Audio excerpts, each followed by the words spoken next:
Billionaire takes Mistress on a romantic date, but his pregnant wife is at the same restaurant. A warm glow washes over the lavish interior of Le Charme Eternel, the city's most exclusive French restaurant, known for hosting only the most influential names. Tonight, the hush of candlelight and whispered conversations carries an undercurrent of tension. For one man with everything to lose is about to gamble his entire life on a single, breathtaking evening. Billionaire Zachary Patterson has arrived with a stunning woman on his arm who is not his wife. He's planned the perfect romantic date, complete with champagne and quiet corners. Yet fate has a cruel twist in store because his pregnant wife just walked in. Zachary Patterson was more than a household name, he was the name in tech innovation.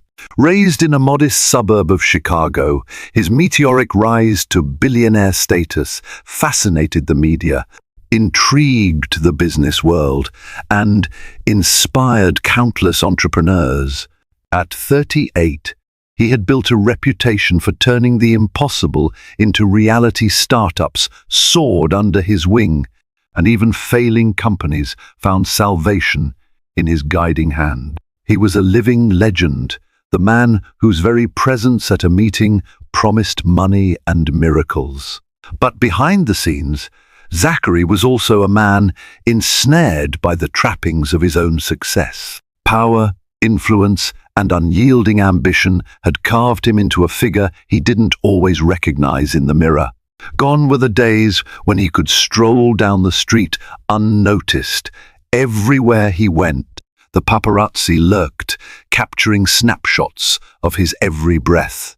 His life had become a public spectacle, with fans and critics devouring details of business deals and private indulgences alike. Although he had never asked for this kind of obsessive attention, he thrived on the respect and fear that the Patterson name commanded. His personal life, however, had become an unraveling tapestry. He had married Rachel Fraser, who took his last name to become Rachel Patterson, 7 years ago. Their love story read like a modern-day fairy tale, the small-town girl who captured the heart of the rising tech mogul. When they walked hand in hand on red carpets, the flashbulbs bathed them in an aura of perfection. They exuded elegance, trust, and mutual admiration. For years, this image held true, but love in the high-stakes world of billionaires rarely remains unscathed. As Zachary's empire grew, so did the distance between him and Rachel. She remained supportive, yet found herself overshadowed by conference calls, business trips, and philanthropic galas that never ended. They tried to reconnect many times, a private trip to the Maldives, a vow renewal on their 5th anniversary, but each romantic respite was swallowed by the current of Zachary's unstoppable career.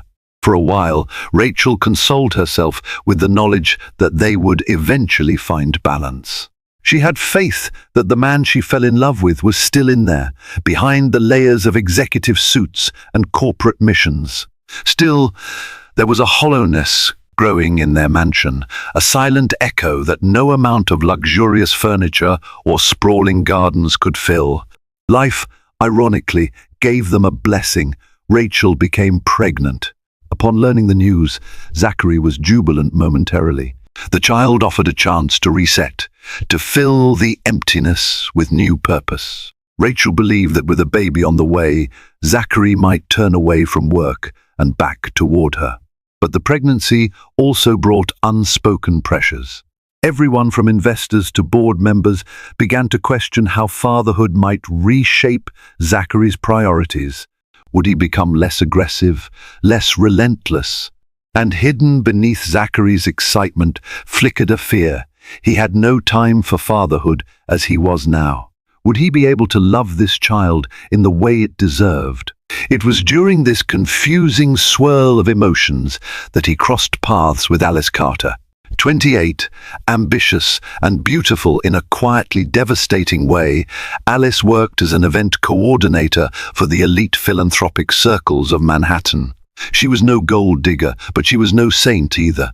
She recognized Zachary's vulnerabilities and disillusionments.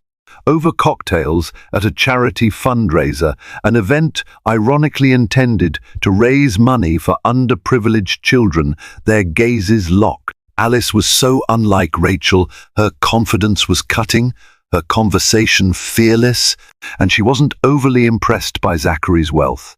Or so she claimed. Drawn by an irresistible mix of sexual tension and emotional escape, Zachary found himself confiding secrets to Alice that he had never told Rachel. He was enthralled by how she challenged him, how she introduced him to circles of art and music he had neglected. Their relationship, which started as harmless conversation, escalated quickly into clandestine dinners and private jets to scenic hideaways. Alice was a rush of adrenaline, a departure from the carefully orchestrated public persona he had grown accustomed to. Still, Zachary never planned on being unfaithful. He rationalized his actions as fleeting impulses, moments of rebellion. He loved Rachel, or so he told himself. But with each stolen kiss, each hidden rendezvous, he walked further away from the vow he had made years ago. And the more complicated thing was, Rachel was pregnant, glowing with maternal pride, day by day becoming more devoted to the family she hoped to build. Zachary believed he could juggle it all. He had always juggled everything, from multi-billion-dollar acquisitions to philanthropic visions. Yet he failed to see that a heart is not a company to be acquired, nor a problem to be solved with money. The heart is fragile, and if torn, it bleeds secrets until they spill out in the open. Rumors of Zachary's personal indiscretions had been bubbling under the surface for weeks. The tabloids occasionally posted suggestive headlines, "Tech billionaire spotted with mysterious brunette," but the stories never gained traction. Rachel remained blissfully unaware. Her days were spent at prenatal yoga sessions, reading books on motherhood, or simply enjoying quiet mornings with herbal tea. She didn't notice how Zachary's gaze often grew distant. For her part, Alice Carter was cunning. She enjoyed the thrill of being courted by one of the world's most powerful men.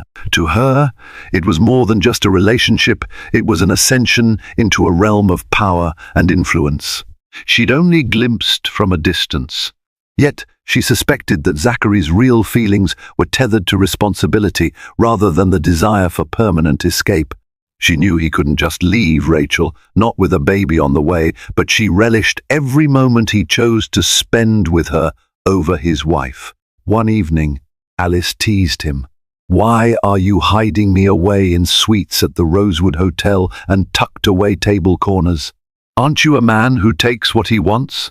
Her challenge weighed heavily on Zachary's mind. He was a man used to taking risks after all. That was how he built his empire. So he planned something bold, a very public date at Le Charme Eternal, a place so exclusive that paparazzi generally couldn't slip past the doorman and the press rarely got a whiff of the VIP guest list until after the night was over.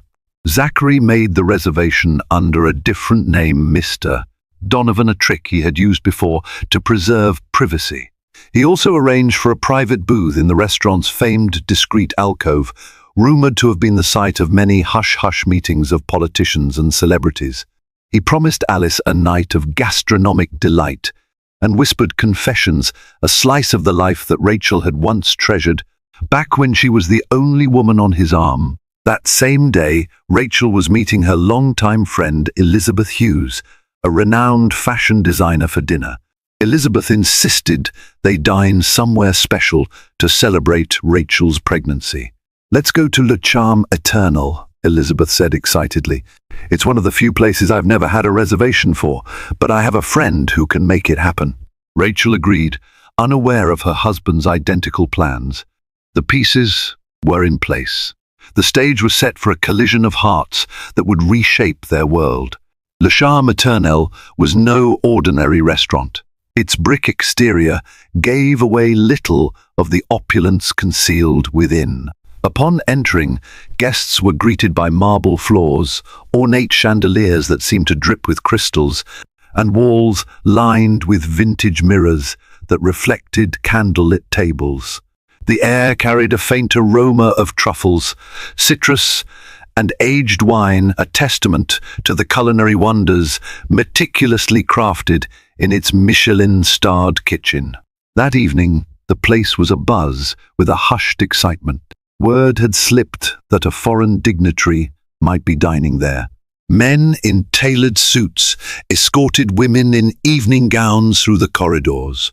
Expertly trained staff glided like phantoms, their polished shoes soundless on the marble. Soft piano music drifted from the lounge area, giving an air of timeless romance. At precisely 7:30 p.m., Zachary Patterson arrived in a charcoal grey suit that whispered wealth and influence. Alice Carter, wearing a backless crimson dress, kept a light hold on his elbow. Her dark hair was pinned in a loose chignon, revealing earrings that sparkled each time. She tilted her head in laughter. Together, they radiated an undeniable chemistry, an aura that often envelops two people bound by forbidden desire. They were escorted through a side entrance to avoid the main foyer. After a short walk through a dim corridor lined with plush tapestries, they reached their reserved alcove. It was a small, circular space enclosed by a wide curtain of velvet, allowing for privacy while still offering a view of the restaurant. They settled in, glancing around discreetly. To his relief, Zachary saw no sign of any familiar face, especially that of his pregnant wife. Alice's eyes sparkled mischievously as she looked over the menu. "This is divine," she said, placing a hand lightly on Zachary's. "I wonder if the foie gras is as legendary as they say." He smiled, leaning closer, inhaling the scent of her perfume. "If not," he whispered, "we can always order the entire menu and see what lives up to the hype." Their waiter, Pierre, an immaculate Frenchman with decades of experience serving the upper crust, approached with a bottle of vintage Dom Perignon, courtesy of Mr. "Donovan's special request," Pierre intoned, pouring the champagne with precision. Alice raised her glass, the crystal rim reflecting the flicker of candlelight. The first sip tasted of opulence and anticipation. Just as they were toasting to their secret, a hush fell over the restaurant's main area. Unaware behind the thick velvet curtains, Zachary and Alice found themselves momentarily detached from the reason. However, outside their alcove, the cause became clear. Rachel Patterson had arrived arm in arm with Elizabeth Hughes.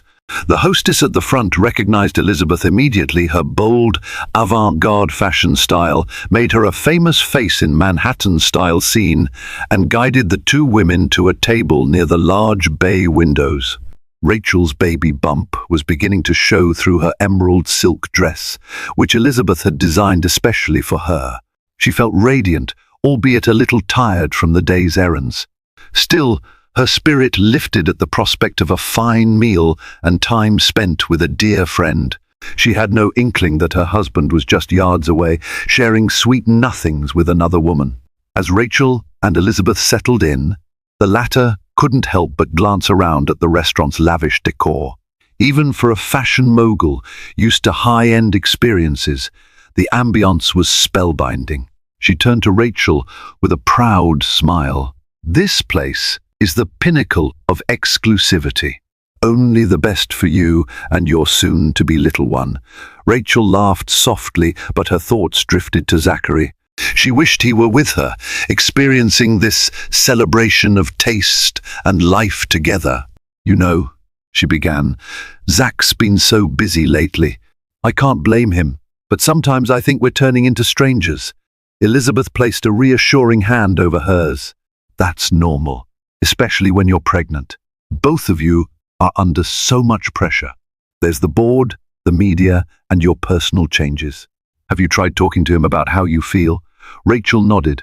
"I have, but he usually just says, Things will calm down soon. We just have to get through this quarter. Or he changes the subject, focusing on the baby.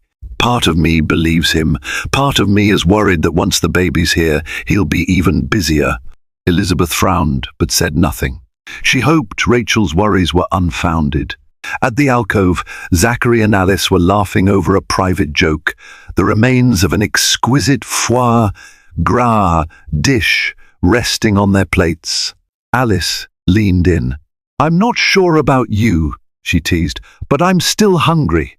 "Shall we see what else Chef is famous for?" Zachary took her hand. "Order anything you want."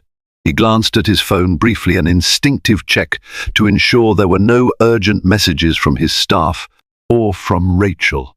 Guiltily, he remembered his wife was home, or so he thought, probably preparing dinner or reading a book. He told himself he'd make it up to her somehow. As if on cue, across the restaurant, Rachel scrolled through her phone as well. A flutter of disappointment passed through her. She realized she hadn't received a text from Zachary all day.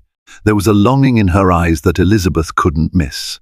Meanwhile, something else was brewing.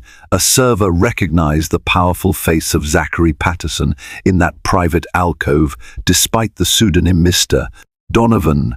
He quietly pointed it out to another staff member in the hallway. They exchanged glances, uncertain whether to approach or treat him like any other VIP. They decided to maintain the restaurant's strict code of discretion. After all, plenty of high-profile individuals chose Le Charme Eternel for the guarantee that their privacy would be protected. But staff gossip is a force of nature. Within minutes, the whispers had spread. Zachary Patterson is here, and he's not with his wife. Some cast sympathetic looks, others were simply entertained. This was the kind of juicy scenario that might end up in tabloids if anyone dared snap a photo.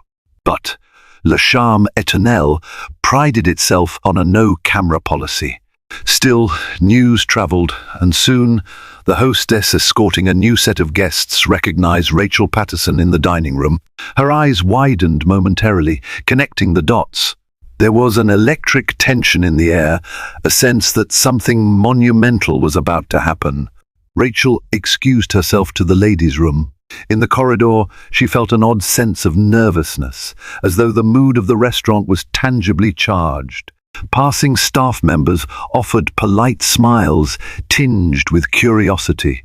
She dabbed her hands with rose-scented soap in the restroom and looked at her reflection in the mirror.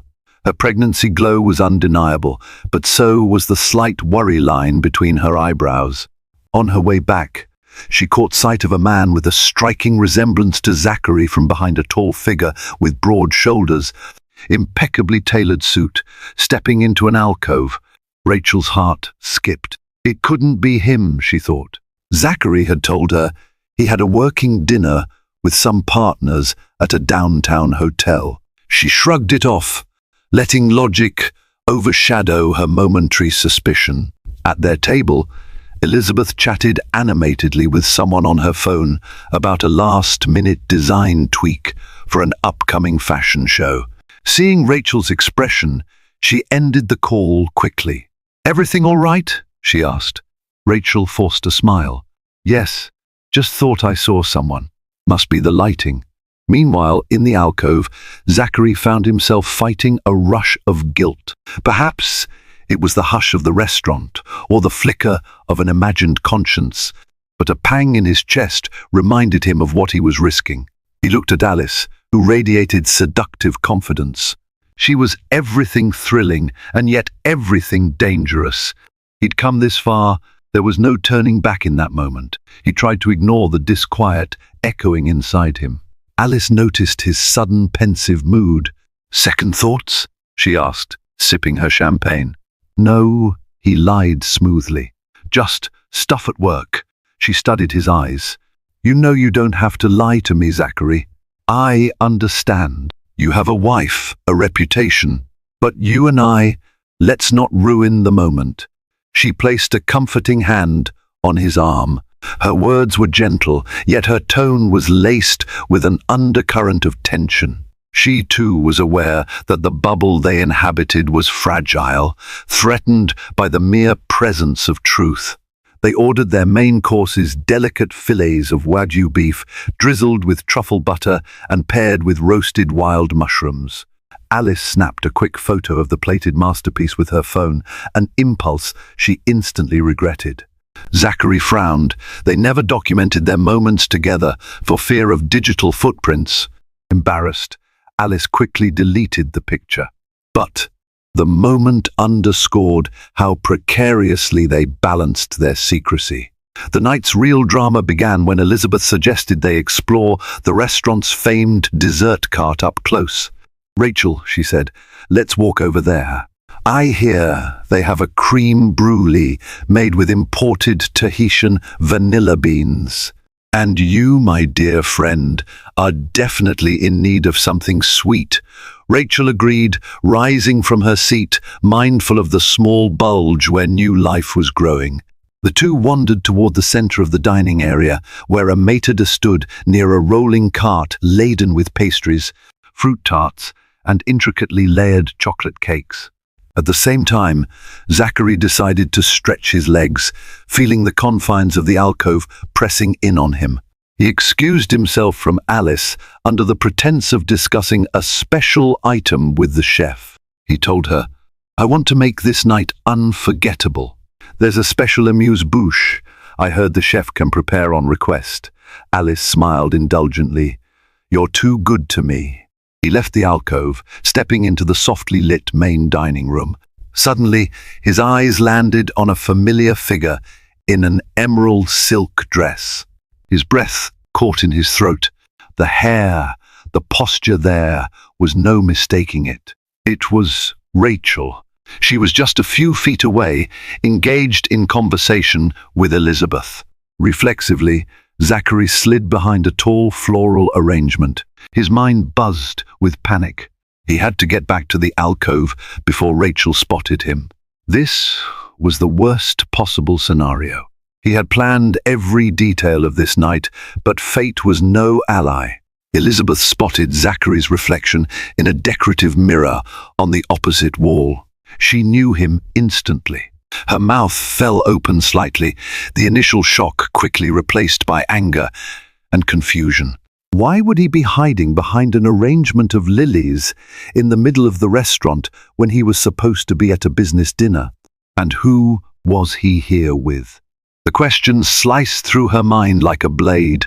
She turned to Rachel, feeling her heart pound. She needed to handle this carefully. "Rachel, sweetie," she said, "I just realized I left my purse at the table. Let me grab it. Don't move." Confused, Rachel nodded, turning her attention back to the dessert cart. As soon as Elizabeth was out of earshot, she slipped around the corner where she had seen Zachary. He was standing there, face pale, a lost man searching for an exit strategy. Elizabeth's voice was low, cold with fury. "Zachary, what is going on? Are you seriously here now? With someone else?" He tried to speak, but no words came out. Fear and shame battled for dominance on his features. "Elizabeth," he finally managed. "This isn't what it looks like." Elizabeth's eyebrows shot up. "Then enlighten me, please." He stepped closer, trying to keep his voice down so Rachel wouldn't hear. I can't explain right here.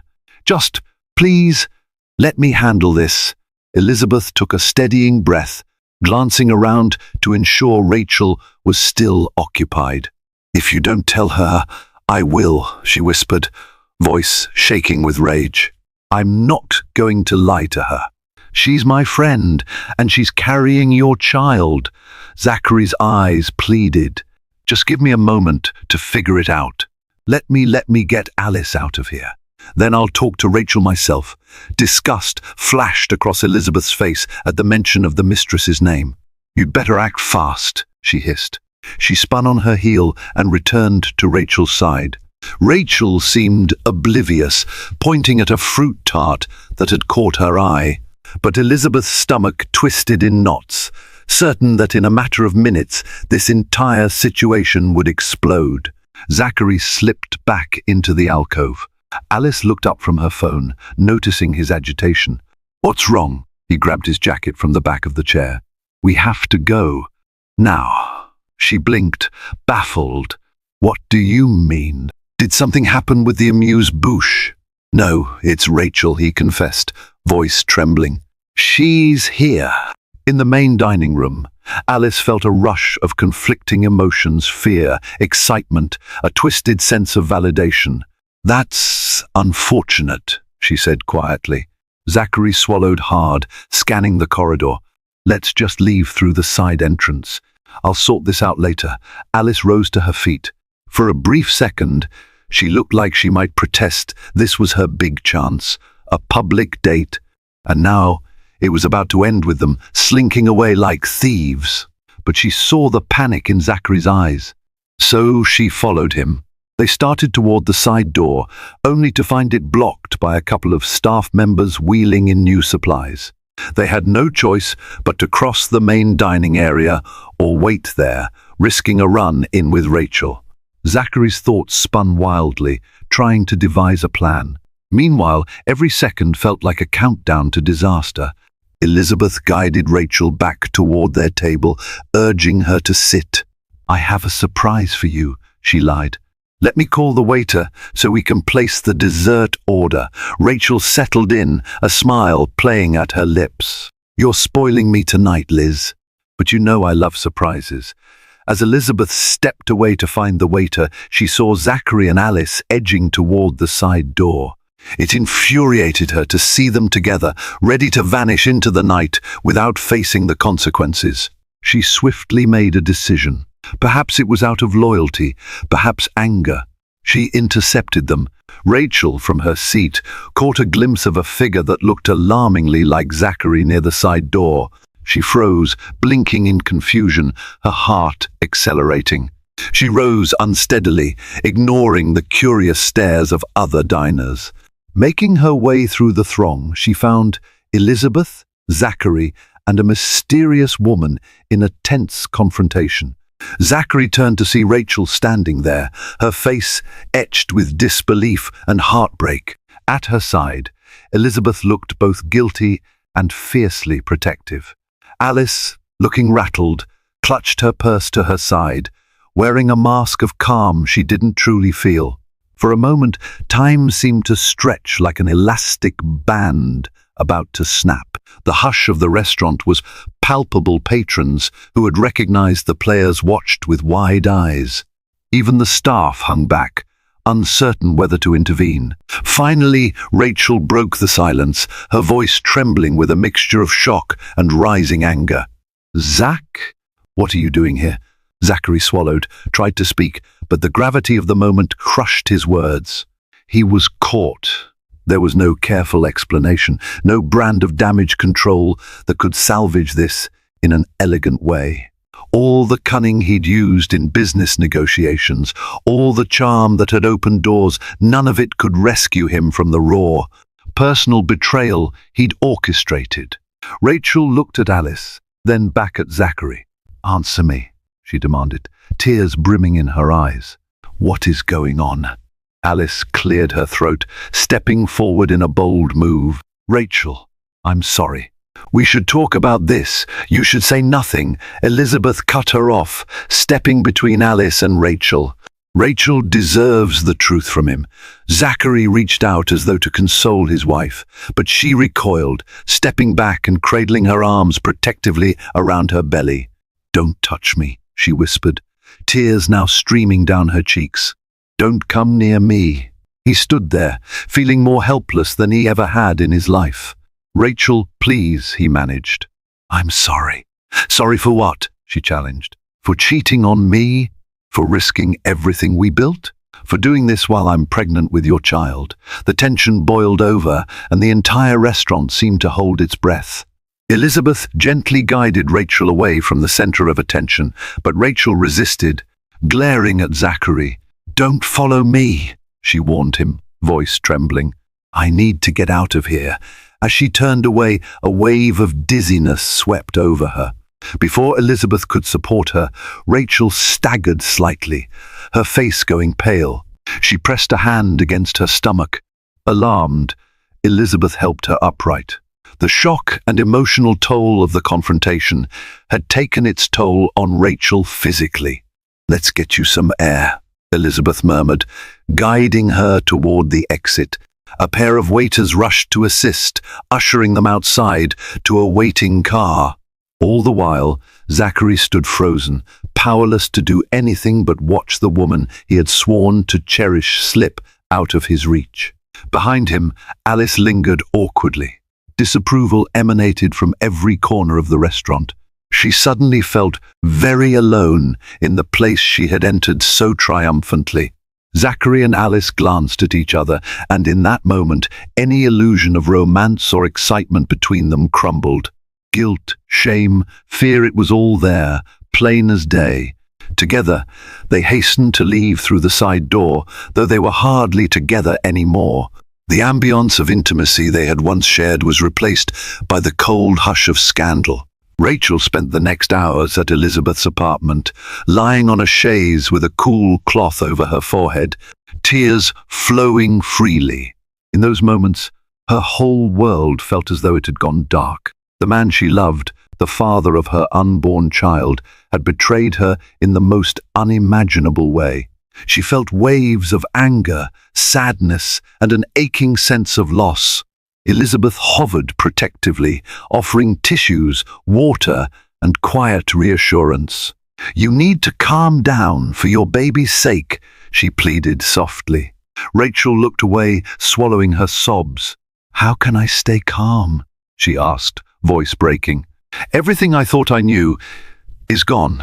Meanwhile, Zachary made his way to his downtown penthouse, an apartment he rarely used, originally meant for nights, when business kept him too late in the city. But he couldn't face going home, not when it was empty and filled with memories of Rachel. He stood on the balcony, staring at the skyline, ablaze with city lights.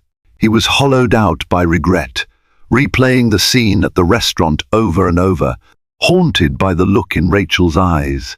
Alice left him to grapple with his conscience. She quietly slipped out, whispering an apology that felt hollow even to her own ears. She knew their relationship, if one could even call it, that was in shambles. The thrill was dead, replaced by the all-too-real consequences of heartbreak and scandal. For the next 2 days, Zachary tried to reach Rachel without success. She refused his calls, blocked his messages, and threatened to involve a lawyer if he didn't stop harassing her. Elizabeth watched over Rachel like a lioness guarding her cub, fiercely protective. Worried about the baby, Rachel visited her doctor, who advised her to rest and manage her stress as best as possible. The press got wind of a domestic drama involving the tech billionaire. A few tabloids ran with it, but Le Charme Eternal and its staff refused to comment or release any statement, honoring their clientele's privacy. Gossip websites speculated, but the story still lacked official confirmation. Rachel, devastated, avoided the public eye, ignoring queries from her usual circle. She had more pressing things on her mind than controlling a media narrative, her baby's health and her own shattered heart. Finally, on the 3rd day, Zachary managed to track down Elizabeth's address and showed up unannounced. A security guard tried to turn him away, but his desperation was convincing.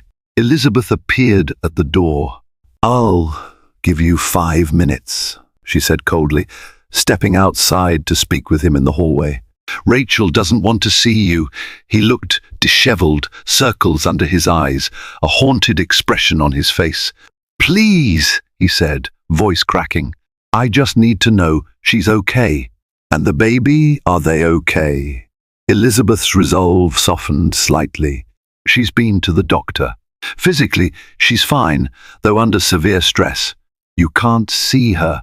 Not now. She's not ready." Zachary ran a hand through his hair. "I get that. I do. But I need you to help me. I need to talk to her. She's not willing to listen, Elizabeth snapped. If you care about her at all, let her be. Let her decide if or when she wants to speak to you. And if you don't, I'll personally make sure the entire city knows what you did. He nodded, swallowing hard. Okay. But please, Elizabeth, just tell her I'm here. I'm not running away. I'm ready to do whatever it takes. Elizabeth studied him for a moment. I'll tell her. But don't expect a miracle.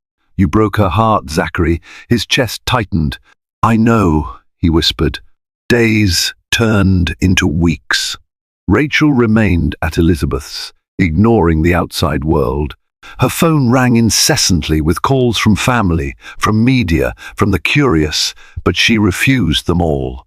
She let Elizabeth handle any urgent matters. Meanwhile, Zachary's empire ran on autopilot, with his loyal executives handling day-to-day operations. He cancelled appearances, skipping major conferences, ignoring urgent emails. The board grew concerned, but they knew better than to push him too far in his personal crisis. His brand was too big, too influential to risk an open confrontation. During this period of limbo, Zachary realized something profound. All the deals, the money, the success, none of it mattered if he lost Rachel and the unborn child. He thought about the future, the father he wanted to be. He wrote letter after letter, expressing remorse and longing, but never sent them, knowing Rachel wasn't ready. He considered how he'd felt about Alice. Was it ever truly love? Or was it an escape from responsibilities he felt unprepared for? Alice tried to reach out once or twice, but Zachary didn't respond. He had nothing left to say to her. She had been a willing partner, yes, but ultimately, the blame was his. He was the one who vowed fidelity to Rachel, not Alice. Carrying that guilt, he felt unworthy of even asking for forgiveness. He engaged a counselor doctor, Jonathan Lee, a well-regarded therapist who specialized in marital crises for high-profile individuals. He did so privately, with no fanfare, in a modest office that offered discreet access. The sessions forced him to confront uncomfortable truths, his fear of fatherhood, his craving for novelty, his lack of emotional maturity when faced with responsibilities he hadn't anticipated. Slowly, painfully, he began to peel back the layers of his psyche. Elizabeth noticed that Rachel, despite her pain, was still deeply concerned about the baby's well-being.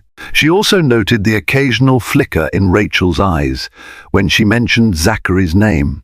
There was anger, yes, but also an undercurrent of something else, love, or at least the remnants of it. Rachel couldn't just switch off the feelings nurtured over years of marriage. She often stared at a framed photo of her and Zachary taken during a ski trip in Aspen, faces pressed together, cheeks pink from the cold, eyes lit with a shared glow. One afternoon, as Rachel sat on the couch, an unopened letter resting in her lap, Elizabeth approached gently. "Are you okay?"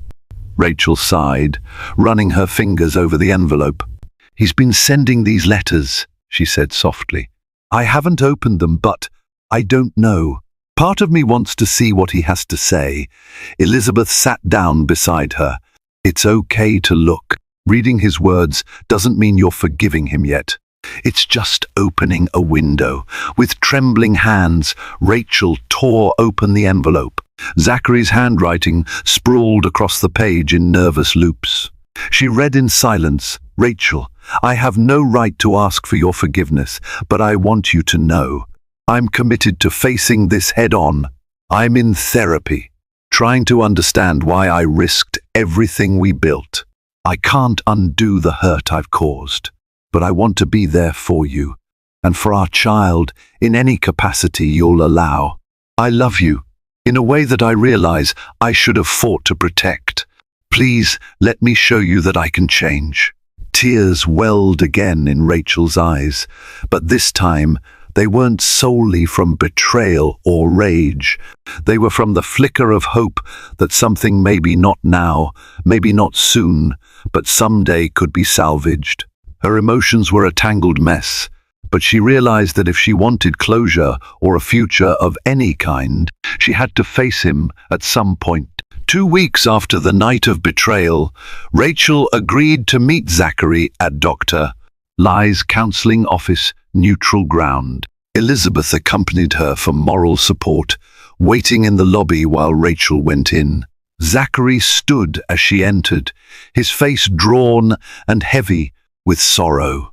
There was a moment of awkward silence before Dr. Ly gently invited them to sit.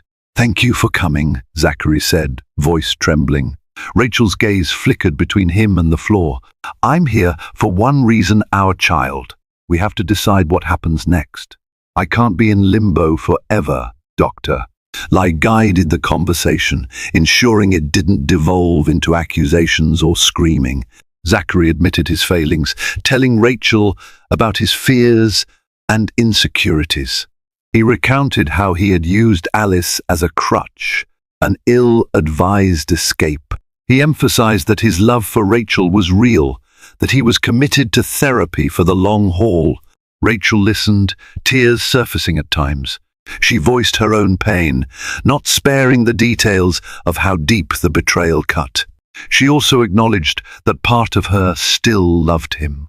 She was carrying his child, and she didn't want to deprive that child of a father. But the question remained, could she ever trust him again? At the end of the session, Rachel said quietly, "I'm not making any promises, but I'll come back for another session. For the baby's sake." Zachary nodded, barely daring to hope. "Thank you," he whispered. Outside, Elizabeth waited. She touched Rachel's hand as they emerged. "How do you feel?" Rachel let out a shaky breath. "Numb. But maybe, like there's a path forward, however uncertain." Over the following weeks, Rachel and Zachary continued therapy. Slowly, painfully, Rachel moved from Elizabeth's apartment back to the Patterson mansion, insisting on staying in a separate room. She needed distance, yet also recognized the practicality of living under one roof, especially as her due date crept closer. This arrangement was fraught with tension, awkward breakfasts, polite exchanges that masked deeper wounds. Still, there were small gestures. Zachary prepared fresh juice for Rachel every morning. He arranged for a specialized prenatal masseuse to come to the house, ensuring she stayed stress-free. At first, Rachel saw these gestures as guilt offerings. Over time, she realized they might be genuine attempts to show care. Alice Carter, meanwhile, faded into the background. She resigned from her job in Manhattan and discreetly left the city. Some gossip sites speculated on her whereabouts, but no one truly knew. Zachary had made it clear he wanted no further contact. If she hoped to salvage any bit of dignity, leaving was her best option. The baby's arrival loomed on the horizon, a ticking clock that reminded them daily of what truly mattered. Rachel felt life kicking inside her, a miraculous reminder that amid all the turmoil, hope could still blossom. She was no longer as raw with pain as before. She began to allow Zachary to accompany her to doctor's appointments. He held her hand during ultrasounds, tears glistening in his eyes as he heard their child's heartbeat. Each time, it melted a fraction of Rachel's defenses, though trust was still fragile. Late one evening, after another counseling session, Rachel found herself pacing the mansion's library. She ran her fingers over the spines of leather-bound books. Memories assailed her. Zachary reading her passages from a novel, their first night in the mansion, dancing barefoot on the marble floors. She sighed, heavy with nostalgia and uncertainty. Zachary approached quietly. "Rachel?" he asked softly, seeing her eyes brimming. "Are you okay?" She turned to face him, arms folded over her belly. "Do you ever wish things could just go back to the way they were before?" He exhaled, stepping forward tentatively. "Every day. he admitted, but I know I can't erase what happened. She nodded, tears threatening to spill. I'm so angry, Zach. Part of me wants to forgive you, to try again for the baby. Another part, her voice hitched. Another part wants to punish you for what you did. He swallowed hard. I understand. I don't expect you to have all the answers right now. I just want you to know I'm going to be here, no matter what you decide. I'm not giving up on us. She studied his face. His sincerity tugged at her heart, yet her mind buzzed with caution. In a moment of raw vulnerability, she confessed, I'm scared of trusting you again and having you break me. Scared of doing this alone if I don't. Zachary's eyes filled with tears. You're not alone. Even if we don't end up together as husband and wife, I will never abandon you or our child. I promise. His words hung in the air, a solemn vow overshadowed by previous betrayals, but still a promise that shone faintly in the darkness. Rachel trembled, tears falling. In that moment, she let Zachary hold her, both of them crying softly. It was the first time they had embraced since the restaurant. Time stretched, allowing them a fleeting sense of unity, though the road ahead remained uncertain. On a crisp autumn morning, the clouds hung low in the sky, casting soft, diffused light over Manhattan as Rachel woke to an undeniable tightness across her abdomen. At first, she thought it might be another false alarm. In the weeks leading up to her due date, she had experienced more than a few Braxton Hicks contractions. But within minutes, a sharper, more insistent wave of pain rippled through her. She clutched the edge of her bed, breathing steadily, her heart thudding with both apprehension and excitement. This was it. Her baby was coming. Zachary, sleeping in a guest room down the hall, jolted awake to the muffled sound of Rachel's pained breathing. Without hesitation, he scrambled to her side.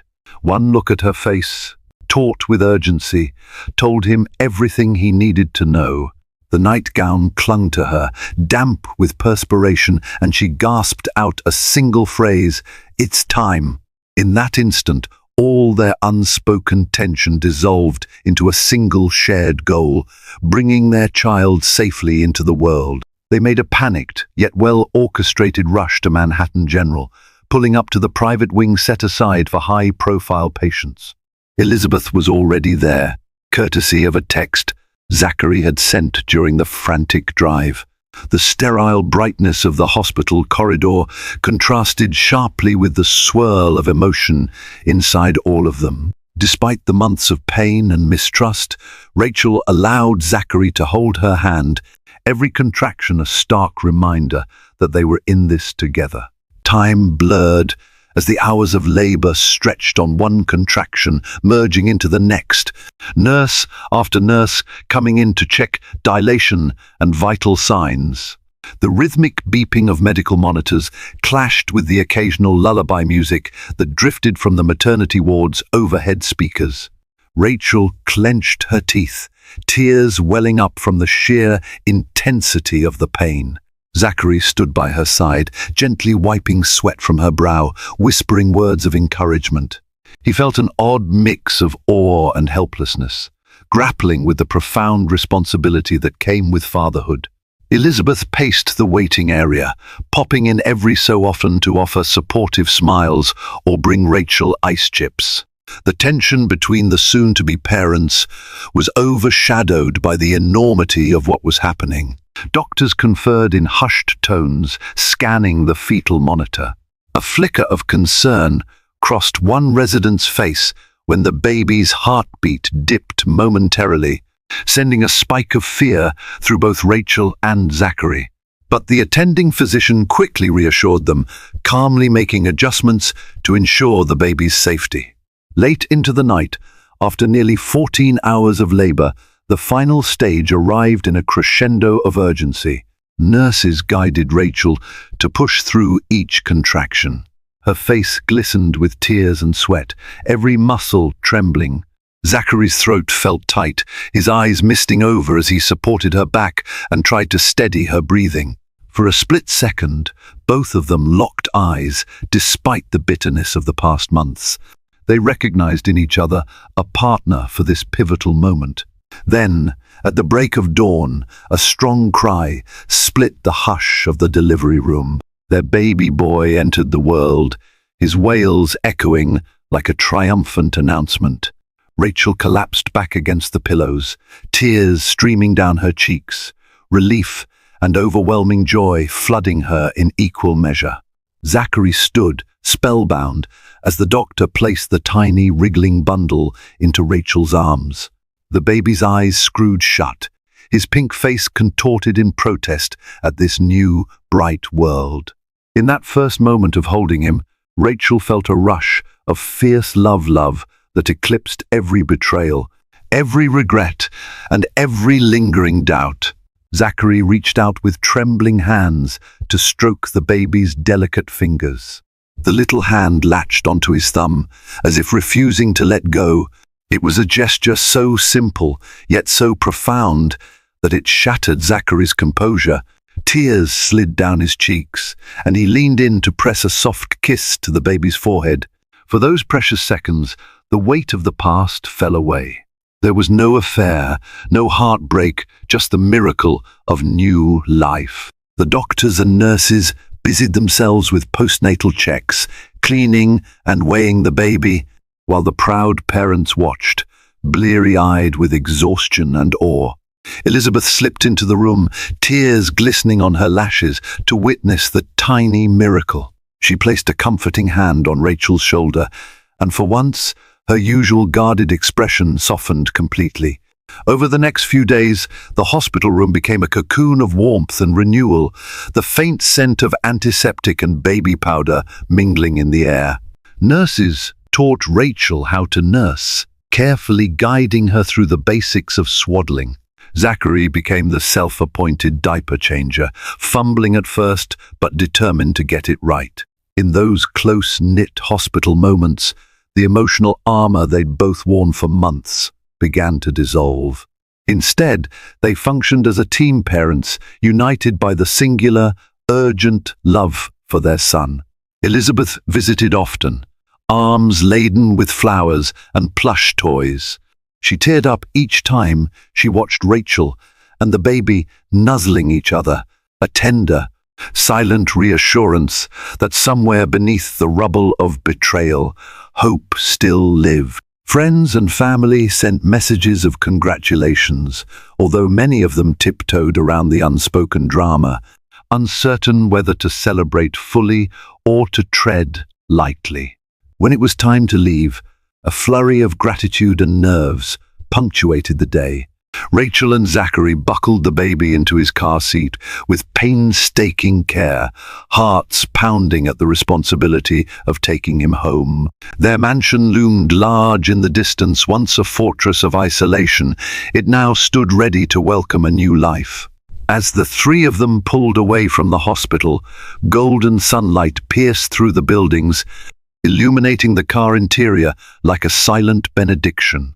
In the hushed reflection of that ride, neither Rachel nor Zachary spoke much, yet the gravity of their situation pulsed in the air. The damage wasn't erased, and the future was far from certain. But in the fragile rise and fall of their newborn's breath, in the flutter of his tiny eyelids, they found a reason, perhaps the best reason, to believe that a new beginning was possible after all.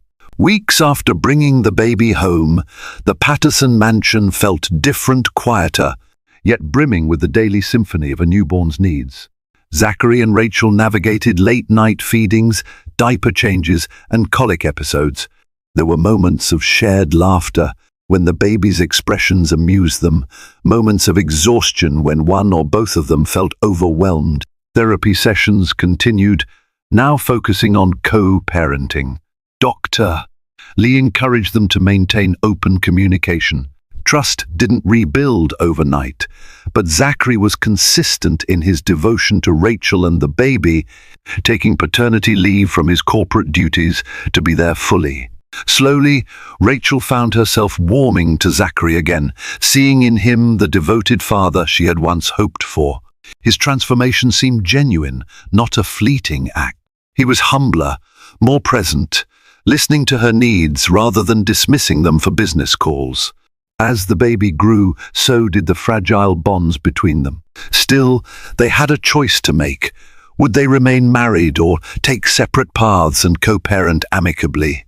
For a time, they lived in a sort of suspended in-between, functioning as a unit for the baby, sharing personal moments, yet hesitating to define their relationship. It was on a snowy December evening by the fireplace that Rachel made a tentative move. She rested her head on Zachary's shoulder, watching the dancing flames. Their son was asleep upstairs. "I want to try again," she said, voice trembling with both fear and hope. "I'm not saying it'll be easy, and I'm not promising it'll work, but I want to try." Zachary's breath caught. Slowly, he lifted her chin to look into her eyes. "I love you, Rachel," he whispered. "I'll spend every day proving it." They sealed the moment with a gentle kiss, a vow to rebuild what was broken. The future was unwritten, but for the first time in months, it glowed with possibilities rather than regrets. Thank you for joining us on this tumultuous journey of betrayal, heartbreak, and the resilience of love. From the glittering walls of La Charme Éternelle to the raw tears of confession, Zachary and Rachel's story reminds us that life can change in the blink of an eye, and sometimes the greatest trials pave the path to the most meaningful transformations. Will Zachary and Rachel's fragile new start endure? Can trust be truly rebuilt after it's been shattered? In the end, each of us must decide if the bonds of love and family can triumph over our darkest impulses. This story captures just a glimpse of that possibility, urging us all to look inward and stand by those who matter most. If you found yourself captivated, please like this video, share it with friends, and subscribe to our channel for more dramatic, heart-stopping stories. Your support keeps these tales alive. Thank you for watching.